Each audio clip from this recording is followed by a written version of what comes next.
साहित्य निधि में आज सुनिए भगवती चरण वर्मा जी की लिखी हुई कहानी एक अनुभव। भगवती चरण वर्मा जी की रचनाओं का केवल हिंदी साहित्य में ही नहीं वरना समूचे भारतीय साहित्य में एक विशेष स्थान है। तो आज सुनिए उनकी लिखी हुई कहानी एक अनुभव। उस दिन मेरे मित्र नरेंद्र ने दावत दी थी और ये तय हुआ था कि खाना खाने का लुत्फ जितना अच्छा किसी होटल में मिल सकता है उतना अच्छा घर में नहीं। नवयुवकों की धमाचौकड़ी, एक दूसरे को गाली गलौज और फिर बहुत गंभीरता पूर्वक अपनी अपनी प्रेम कहानियाँ, इन सब की गुंजाइश भले घर में नहीं होती। पहले तो माताएं, बहनें, भौजाइयाँ इत्यादि इत्यादि, दूसरे चश्मा चढ़ाए हुए और दाढ़ी फटकारते हुए बुजुर्गवार जो किसी न किसी बहाने अपने बरखुरदारान व उनको खराब करने वाले शुहिदे दोस्तों की हरकतें देखने के लिए कमरे में एक आध बार झांक अवश्य जाते हैं। और तीसरे, यदि खाना खराब बना तो घर वालों को मुक्त कंठ से गालियां नहीं दी जा सकती। इसीलिए ही होटल तय रहा। शाम को हम लोग नरेंद्र के घर पर ही एकत्रित होकर काश्मीरी होटल पहुँचे। हम लोग कुल 7 आदमी थे। होटल को सूचना पहले से ही दी जा चुकी थी। सीधे डाइनिंग हॉल में डट गए। खाना 5 मिनट के अंदर ही हम लोगों के सामने आ गया। हम लोगों ने खाना आरंभ ही किया था कि एक सज्जन ने डाइनिंग हॉल में प्रवेश किया। हम लोगों की मेज के पास ही एक छोटी सी मेज पड़ी थी, उसी पर वे सज्जन बैठ गए। उनका खाना भी उनके सामने आ गया। अपने बीच में उन सज्जन का आना हम लोगों को बुरा लगा और घनिष्ठ मित्रों के बीच में एक अपरिचित व्यक्ति का आ जाना बुरा लगने की बात भी थी। रामेश्वर ने प्रस्ताव किया कि उन सज्जन को इतना बनाया जाए कि वे स्वयं ही वहाँ से उठ जाएं। प्रस्ताव सर्वसम्मत से स्वीकृत हो गया। रामेश्वर ने उन सज्जन से कहा, महाशय जी, आप अलग क्यों बैठे हैं? इसी मेज पर चले आइए, काफ़ी जगह है। उत्तर में अपनी थाली लिए हुए वे स्वयं हमारी मेज पर आ पहुँचे। उनकी उस बेतकल्लुफ़ी पर आश्चर्य हुआ। वे मंझोले कद के तथा गठे बदन के एक सभ्य पुरुष थे। सैटीन जीन का सूट पहने थे। दाढ़ी मूछें साफ, रंग गेहुआ और बातचीत से उच्च कोटि के समाज के व्यक्ति मालूम होते थे। उनका नाम था पृथ्वीनाथ। जात के कायस्थ थे, जमींदार थे और रईस थे। तफरीहन घूमा करते थे, एमए पास थे। नेता बनने की धुन में थे। कभी व्याख्यान दे देते थे और प्रायः अंग्रेजी अखबारों में राजनैतिक लेख लिख मारा करते थे। अच्छा, तो आप लोग सबके सब इसी नगर के रहने वाले हैं? हम लोगों का परिचय पाकर उन्होंने कहा। दावत का प्रबंध तो घर पर भी हो सकता था, फिर होटल क्यों चुना? मैंने कहा, साहब, होटल में जितनी सुविधा तथा स्वच्छंदता प्राप्त है उतनी घर में नहीं मिलती। बात तो आपने ठीक कही। मुझको ही लीजिए, इस नगर में मेरे प्रायः 1 दर्जन रिश्तेदार हैं, लेकिन मैं होटल में ही ठहरा करता हूँ। सुविधा तथा स्वच्छंदता के साथ साथ होटलों में कभी कभी ऐसे अनुभव प्राप्त हो जाते हैं जो जिंदगी भर याद रहते हैं। हम लोगों का कौतूहल बढ़ा। तो क्या कभी आपको ऐसा अनुभव प्राप्त हुआ? परमेश्वरी ने पूछा। हाँ, पृथ्वीनाथ ने उत्तर दिया, और एक अनुभव तो मैं शायद जिंदगी भर ना भूलूंगा। यदि आप लोग सुनना चाहें तो मैं उसे सुना भी सकता हूँ। अवश्य सुनाइए, हम सब लोगों ने एक साथ कहा। अभी 5 साल की बात है, अक्टूबर का महीना था। कश्मीर से लौटते समय मैं 2 दिन के लिए लाहौर रुक गया। लाहौर उत्तर भारत में विशेषता रखता है और वहाँ मेरे 2 एक मित्र भी हैं। मैं वहाँ एक होटल में ठहरा। होटल का नाम मैं आप लोगों को न बतलाऊंगा, पर इतना कह देना काफ़ी होगा कि वहाँ प्रबंध बहुत सुंदर था और वहाँ हर तरह का आराम था। दिन भर मैं नगर में घूमता रहा। भोजन मैंने अपने एक मित्र के यहाँ किया और 8 बजे के करीब मैं वापस आया। उस समय होटल के मैनेजर वहाँ नहीं थे। पंजाब में पर्दा नहीं होता, ये मैं आपको बतला दूँ। मैनेजर की पत्नी वहाँ अपने पति के स्थान पर आसीन थी। उन्होंने मुझसे पूछा, खाना भिजवा दूँ? नहीं धन्यवाद, मैं अपने एक मित्र के यहाँ भोजन करके आया हूँ। और कोई प्रबंध चाहिए तो बतलावें, यहाँ हर तरह की सुविधा प्राप्त है। आंखें मटकाते हुए और मुस्कुराते हुए उसने मुझसे कहा। नहीं धन्यवाद, मैं उस स्त्री का मतलब न समझ पाया था। गर्मी समाप्त हो चुकी थी और गुलाबी जाड़ा पड़ने लगा था। मैं सीधे अपने कमरे में गया। मैंने बिजली जलाई और कपड़े बदले। इसके बाद कुर्सी पर बैठकर ट्रिब्यून पढ़ने लगा। मैं जिस कमरे में था उसकी बाबत भी कुछ थोड़ा बहुत सा बतला दूं। कमरा काफ़ी छोटा था, केवल एक चारपाई उसमें आ सकती थी। बगल में एक मेज और एक कुर्सी पड़ी थी। वो कमरा एक हॉल का टुकड़ा था। हॉल बड़ा था और इसीलिए होटल वालों ने उसमें 4 कमरे निकाले थे। उन कमरों की 2 ओर तो दीवारें थीं और 2 ओर लकड़ी के पार्टीशन थे, जिन पर सीमेंट का हल्का सा प्लास्टर था। हॉल की ऊंचाई प्रायः 16 फीट थी और पार्टीशन की ऊंचाई प्रायः 8 फीट। अच्छा, तो जिस समय मैं ट्रिब्यून समाप्त करने वाला था, मुझे बरामदे में स्त्रियों के कंठ स्वर सुनाई पड़े। एक क्षण के लिए मेरा ध्यान उस ओर आकर्षित हुआ, पर यह सोचकर कि संभवतः होटल में इस समय कुछ अतिथि आए होंगे, मैं फिर पत्र पढ़ने में लग गया। इसके बाद होटल के कमरों के खुलने तथा बंद होने की आवाज़ मुझे सुनाई दी। मैंने ट्रिब्यून पूरा पढ़ डाला। घड़ी देखी, 10 बज चुके थे। दिन भर का थका था। बिजली बुझाकर मैंने सोने की ठानी। पलंग पर लेट गया और दिन भर जो कुछ देखा सुना था उस पर विचार करने लगा। एकाएक मैं चौंक उठा। पूरब वाले कमरे से एक दबी हुई सुरीली आवाज़ सुनाई दी। जनाब, मैं आपको यहाँ बतला दूँ कि मैं एक कलाविद हूँ, गाना पसंद करता हूँ, और जब गाने वाले का कंठ कोमल हो तब तो उसे सुनने के लिए बेचैन हो जाता हूँ। ये सुरीली आवाज़ किसी स्त्री की थी और वो स्त्री बहुत दबे हुए स्वर में एक पंजाबी गाना गा रही थी, जिसकी पहली पंक्ति मुझे अब भी याद है। कदी आऊंदा कदी नहीं आऊंदा। जिस कमरे से यह आवाज़ आ रही थी उस कमरे में ठहरे हुए सज्जन को मैं पहचानता था। ये सज्जन मेरे साथी लाहौर उतरे थे और उन्हीं के कहने से मैं उस होटल में ठहरा भी था। ये सज्जन अकेले थे, इसलिए इनके कमरे में से निकलते हुए स्त्री के स्वर को सुनकर मुझे आश्चर्य हुआ और मेरा कौतूहल बढ़ा। मैं कान लगाकर गाना सुनने लगा। उसी समय उत्तर वाले कमरे में से कुछ अस्पष्ट प्रेमालाप सुनाई पड़ा। उस प्रेमालाप के साथ उबलते हुए उच्छ्वासों की ध्वनि भी मिली थी। अब पूरब वाले कमरे से हटकर मेरे कान उत्तर वाले कमरे की ओर लग गए। उत्तर वाले कमरे में जो सज्जन ठहरे थे उनसे सुबह चाय पीते हुए मेरी बातचीत हुई थी। उस बातचीत से मुझे पता चल गया था कि वे विधुर हैं, विवाह पर विश्वास नहीं करते और उनके जीवन का ध्येय है खाओ पियो और मस्त रहो। आप लोग मुझे नीच समझते होंगे क्योंकि मैं दूसरों की बात सुन रहा था, पर मैं आप लोगों को सच कहता हूँ कि मैं उतना नीच नहीं हूँ।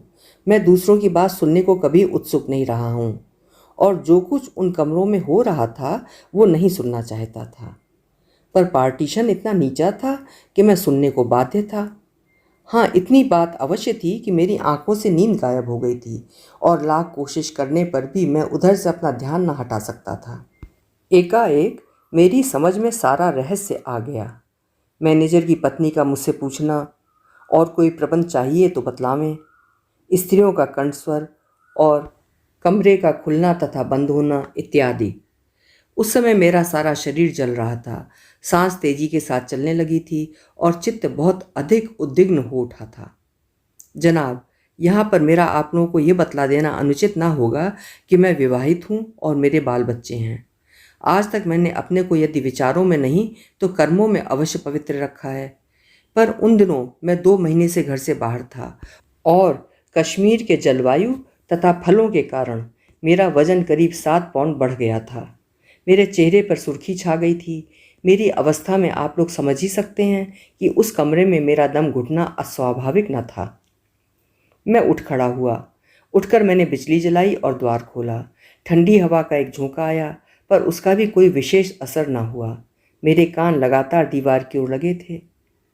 उस समय मेरी मानसिक स्थिति क्या थी आप लोग समझ नहीं सकते, और न मैं समझा ही सकता हूँ। उसे वो मनुष्य समझ सकता है जो कभी उस स्थिति में पड़ा हो। अपना ध्यान उधर से हटाने के लिए कुर्सी पर बैठकर मैंने पत्र लिखना आरंभ कर दिया। एक पंक्ति लिखता था और ध्यान फिर उन कमरों में दौड़ जाता था। उसके बाद क्या लिखना है ये सब भूल जाता था। उस पंक्ति को काट कर दूसरी पंक्ति लिखी, फिर वही हाल। मैं नहीं बतला सकता कि कितनी देर तक मैं ही तमाशा करता रहा, पर उसी समय मुझे बाहर बरामदे में से कुछ स्त्रियों के कंठस्वर अवश्य सुनाई पड़े। एक कंठस्वर मैं पहचानता था, वो मैनेजर की पत्नी का था, दूसरा अपरिचित था। रात का सन्नाटा था और मेरा कमरा खुला था, इसलिए मैं उन दोनों की बातचीत यद्यपि वो बहुत दबी जबान में हो रही थी, भली भांति सुन सकता था। मैनेजर की पत्नी ने कहा, तुम अभी तक क्यों नहीं आई? अब तो बहुत देर हो गई है, क्योंकि यहाँ इंतज़ाम पूरा हो चुका है। इस पर उस अपरिचित स्त्री ने बहुत करुण स्वर में कहा, मेरी तकदीर, क्या करूं, मेरे यहाँ कुछ लोग शराब पीकर घुस आए थे, इसलिए देर हो गई। देखो कोई मेहमान खाली हो। मैनेजर की पत्नी ने कहा, नहीं, अब कोई मेहमान खाली नहीं है। पर कुछ सोचकर उसने फिर से कहा, हाँ, एक मेहमान जरूर खाली हैं, लेकिन ये या तो आर्य समाजी हैं या बेवकूफ़ हैं। उस स्त्री ने बहुत गिड़गिड़ा कर कहा, अच्छा तो एक दफ़े कोशिश कर लो। मैनेजर की पत्नी मेरे कमरे में आई। इस बार मैंने उसको गौर से देखा। वो अधेड़ थी और उसका रंग गोरा था। गालों पर झाई पड़ गई थी, पर हृष्ट पुष्ट थी। ऐसा मालूम होता था कि किसी समय वो भी सुंदरी रही होगी। उसने मुस्कुराते हुए मुझसे कहा, बाबूजी, रात का कोई इंतज़ाम आपको चाहिए? मैं उस समय अपना 11वां लेटर पेपर फाड़ रहा था। बिना सोचे समझे मैंने कह दिया, भेज दो। 10 रुपये हुए, और वो भी पेशगी। मैंने पास से 10 रुपये का नोट निकाल कर उसे दे दिया। वो बाहर चली गई। उसके बाहर जाने के आध मिनट बाद ही एक स्त्री ने मेरे कमरे में प्रवेश किया। उस समय मेरे हाथ में फाउंटेन पेन था और मेरे सामने खुला हुआ लेटर पैड। वो स्त्री दरवाजे पर रुक गई। मैंने अपनी आंखें उठाईं। जिस स्त्री ने मेरे कमरे में प्रवेश किया था वो सुंदरी थी, ये स्पष्ट था। उसका रंग गोरा था और बदन इकहरा। शायद वो दुबली भी थी और इसीलिए वो लंबी मालूम होती थी। उसका मुख गोल था और गालों का बैठना आरंभ हो रहा था। उसकी आंखें बड़ी बड़ी थीं, पर उनमें आभा न थी। वो एक नीली सलवार पहने थी जो मखमल की थी और जिस पर गोटे का काम था। सलवार पर रेशमी कुर्ता था और उस पर महीन रेशमी की चिकन का हरा दुपट्टा था। वो प्रतीक्षा कर रही थी कि मैं कुछ कहूँ। मैं नहीं जानता था कि क्या करूँ। कभी पहले ऐसी परिस्थिति में पड़ा न था, पर कहना कुछ अवश्य था। इसलिए बैठे ही बैठे मैंने कहा, दरवाज़ा बंद कर दो। उसने दरवाज़ा बंद कर दिया और फिर मेरी ओर देखा। मेरे सामने फिर से वही समस्या रह गई कि क्या किया जाए। एकाएक मेरे मुख से निकल पड़ा, अपने सब कपड़े उतार दो। आप लोग शायद ये पूछें कि मैंने ऐसा क्यों कहा। मैं स्वयं भी कारण नहीं बतला सकता। बहुत संभव है कि किस प्रकार आगे बढ़ा जाए, ये सोचने के लिए मैं समय निकालना चाहता था। ये बहुत संभव है कि मैंने वैसे ही बिना समझे बूझे ये वाक्य कह दिया हो, पर कह मैंने अवश्य दिया। और उस स्त्री ने निसंकोच अपने वस्त्र उतार दिए। जिस समय वो वस्त्र उतार रही थी, मेरी आंखें मेज पर गड़ी थीं और मैं सोच रहा था कि क्या किया जाए। उस स्त्री ने कहा, बाबूजी, अब क्या करूं? उस समय तक मैं कुछ स्थिर नहीं कर पाया था। मैंने उस स्त्री की ओर देखा और वैसे ही मैंने अपनी आंखें फेर लीं और चिल्ला कर कहा, अपने कपड़े पहन लो। मैंने ये क्यों किया, ये आप पूछेंगे। उस समय मेरे हृदय में ये भावना उत्पन्न हुई थी कि रुपया मनुष्य को पशु बना सकता है। रुपये के वास्ते मनुष्य घृणित से घृणित काम करने को बाध्य होता है। स्त्री का सर्वश्रेष्ठ प्राकृतिक गुण लज्जा है। मेरे सामने जो स्त्री खड़ी थी, चांदी के कुछ टुकड़ों की आवश्यकता ने उसे इतना अधिक गिरा दिया था कि वो अपने सर्वोत्तम गुण को तिलांजलि दे चुकी थी। पर एक बात और भी संभव है, वो ये है कि वहाँ पर मेरी संस्कृति तथा सामाजिक भीरुता ने काम किया हो, क्योंकि मैंने उस दिन बाजार में बिकने वाले नग्न तथा अश्लील सौंदर्य को प्रथम बार देखा था, या फिर दोनों ही भाव मुझ में एक साथ आ गए हों। पर इतना निश्चय है कि मेरे हृदय में बड़ी ग्लानि उत्पन्न हुई। उस स्त्री ने कपड़े पहन लिए। मैंने उससे कहा, यहाँ आओ। वो मेरे निकट आ गई। मैंने उसे सिर से पैर तक देखा। उसके बाद उससे पूछा, तुम इस पेशे में कितना पैदा कर लेती हो? कुछ झिझकते हुए कहा, करीब 70-80 रुपये महीना। और तुम कितना खर्च करती हो? सबका सब खर्च हो जाता है, कभी 10-5 रुपये बच जाए तो बच जाए। मैंने फिर पूछा, क्या तुम इस काम को पसंद करती हो? वो हंस पड़ी, पर उसकी वो हंसी कितनी रूखी थी, कितनी भयानक थी। मैं घबरा गया। उसने कहा, क्या सभी आदमी वो काम करते हैं जिसे वे पसंद करते हैं? हमारे सामने सवाल जिंदा रहने का है, और जिंदा रहने के लिए तो लोग न जाने क्या क्या करते हैं। फिर धीरे धीरे आदमी अपने काम का आदी हो जाता है और पसंद करने लगता है। मैंने उसकी ओर आश्चर्य से देखा। अब भी वो मुस्कुरा रही थी। मैंने कहा, एक काम करोगी? आप जो कुछ कहेंगे वो मैं करूँगी, अगर वो करने लायक होगा। आज रात के लिए तो मैंने अपने को आपके हाथ बेच दिया है। मैं चिल्ला उठा, रुपए पैसे के सौदे की बात छोड़ो, मैं एक मनुष्य की हैसियत से तुमको मनुष्य समझते हुए कुछ पूछ रहा हूँ, करोगी? इस बार उसने मेरी ओर बड़े आश्चर्य से देखा। शायद वो मुझे सनकी समझती थी, ये बहुत संभव है। उसने मुझे पागल समझा हो, पर इतना निश्चय है कि उसे मुझ पर आश्चर्य अवश्य था। फिर भी उसने मुझसे कहा, बाबूजी, करने लायक काम होगा तो मैं वादा करती हूँ कि करूँगी। मैं अधिक भावुक नहीं हूँ। मैंने संसार देखा है और भावुकता तथा अनुभव में बहुत अंतर है। इसलिए मैं आज तक आश्चर्य कर रहा हूँ कि मैंने ऐसा क्यों किया, और शायद आप लोग भी आश्चर्य करेंगे। मैंने अपना पर्स निकाला। उसमें से मैंने 100 रुपये का एक नोट निकाल कर उसकी ओर बढ़ाते हुए कहा, देखो, मैं तुम्हारा नाम नहीं जानता और न जानना ही चाहता हूँ। तुम क्या थी और आगे चलकर तुम क्या होगी, उससे मुझे कोई प्रयोजन नहीं, क्योंकि मनुष्य अपने ही सुख दुख के भार से इतना अधिक लदा हुआ है कि दूसरों के भार को वो नहीं उठा सकता। बहुत संभव है कि तुम्हें अपने काम में सुख मिलता हो, बहुत संभव है कि तुम्हें ये काम मजबूरन करना पड़ता हो। इसकी बाबत मैं तुमसे कुछ नहीं पूछूंगा। हम तुम क्यों मिले, ये एक पहेली है जिसे शायद मैं कभी भी नहीं सुलझा सकूंगा, और फिर कभी भी क्या हम तुम मिलेंगे, इसको भी मैं नहीं जानता। इतना सब होते हुए भी एक प्रार्थना है, और इसे तुम अस्वीकृत नहीं करोगी। तुम कहती हो कि तुम महीने में 70-80 रुपए पैदा कर लेती हो। ये 100 रुपए का नोट लो और 1 महीने के लिए तुम अपने इस काम को छोड़ दो। 1 महीने के बाद तुम्हारा जो जी चाहे करना।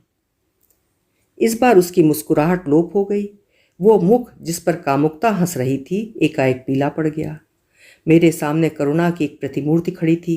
उसने धीरे से कहा, बाबूजी, मैं ये रुपया नहीं लूंगी। क्यों? क्या तुम अपने काम को इतना पसंद करती हो कि 1 महीने के लिए भी नहीं छोड़ सकती? उसका गला भर आया। हाथ जोड़ती हूँ बाबूजी, हाथ जोड़ती हूँ। आप ये ना कहिए। मैं करूँगी, आप जो कुछ कहते हैं वो मैं करूँगी। ये कहकर उसने नोट मेरे हाथ से ले लिया। उस समय उसके हाथ कांप रहे थे। अच्छा, अब तुम जा सकती हो। उसने कहा, बाबूजी, ये नहीं सोचा था कि दुनिया में अभी दया, हमदर्दी और इंसानियत बाकी है। भगवान आपका भला करें। इतना कहकर उसने अपना मुख फेर लिया। लाख कोशिश करने पर भी वो अपनी आंखों से गिरते हुए आंसुओं को मुझसे छिपा नहीं सकी, और वो कमरे से बाहर चली गई। वो चली गई और मैं सोचता ही रह गया, अरे, किस भगवान से ये मेरा भला करने को कह गई है? उसी भगवान से जो इसे ये घृणित जीवन व्यतीत करने को बाध्य कर रहा है। उसी भगवान से जो उसे गिराता ही जा रहा है। उसी भगवान से जिसने इसको उठाना तो दूर रहा, इसे पशु बना दिया है। क्या वो भगवान इसके कहने से मेरा भला कर सकता है? अभी आप सुन रहे थे श्री भगवती चरण वर्मा जी की लिखी हुई कहानी एक अनुभव।